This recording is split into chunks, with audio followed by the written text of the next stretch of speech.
Now, as I mentioned, the Alice Springs situation, I want to go back to that, the terrible situation there. Reports from the first night of the curfew, at least, that was positive. But of course, it's just one night, and unfortunately, I fear it's going to take even more than a curfew to quell a situation. Joining me now, someone who knows what it's like on the ground.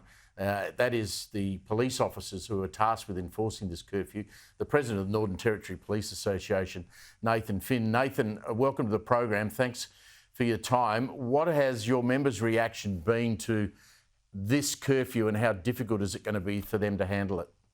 Yeah, good evening, and thank you for having me on. Obviously, it's important to our members. Our members are actually struggling there in Alice Springs on a day-to-day basis to keep up with the demands of the crime down there. We've had concerns with this legislation that was obviously, and the act that was obviously declared last night.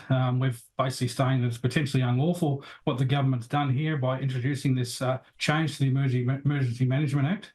We've gone to that today, and the government has doubled down, saying it is lawful and it's fully justified what they're trying to do. But our members have got concerns down there that they could potentially acting unlawfully, given this legislation that was obviously and the declaration that was made last night.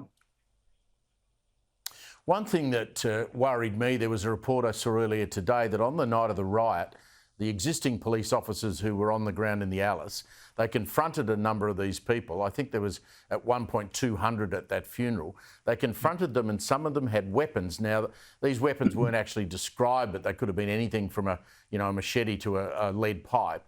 And your officers themselves were at one point almost thinking they had to draw their own firearms. Have you heard that? Can you confirm it? And how hard would it be for an officer staring in the face of a 13-year-old kid with his hand on his gun?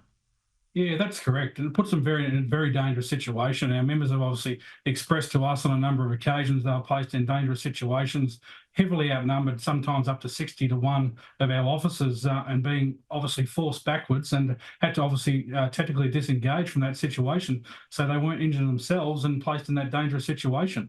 Unfortunately, the NT government has proceeded with this curfew that they've placed in Alice Springs, again, making it very difficult, even if it is lawful, for our members to do that role as well. Given that it's a restricted area, we've only got the ability to convey youths within that area. We can't actually convey them outside of that unless they actually consent to it. So really, it's just a band-aid solution to a huge problem that we're seeing within the Northern Territory, not only in Alice Springs, but right across. And it's also being fielded by other law enforcement agencies across Australia. So what do they do when they confront a teenager in the CBD in this 2 weeks? I mean, I don't know what 2 weeks is going to do. I don't know what the good that's going to do. But what can they do? They can remove them. Can they arrest them, or do they have to remove them and take them back to a town camp? What do they do? If they don't comply with obviously that request, they have an opportunity to obviously they are committing an offence. So our members have an opportunity to obviously lock that up. But that's the last thing we want to see for a youth in custody that's obviously just trespassing obviously in the CBD area. We want to see them actually stop committing offences. This is not actually dealing with the members committing offences. This is not an opportunity to obviously go into the huge problems that we have in these towns, but our members are actually restricted about what they can actually do. So they can drop them to the edge of the area where it's declared as the CBD area. But then again, we've got a duty of care to that youth as well. We're just dropping the edge of town and basically just let them be. What happens if something happens to them now? Our members are quite concerned about the duty of care that they place. They've been in police custody. If something's to happen to them, who knows what's going to happen to our members? And we want protection for those.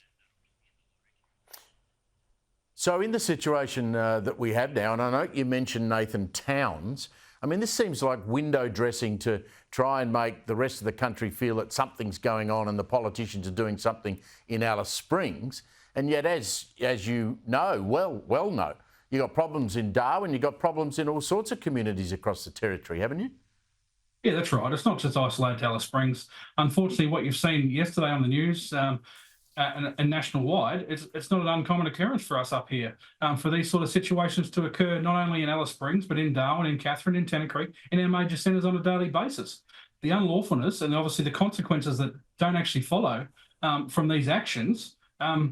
Again, we made 5 arrests in relation to that Todd Tavern incident. Well, they're all adults. They're not youth.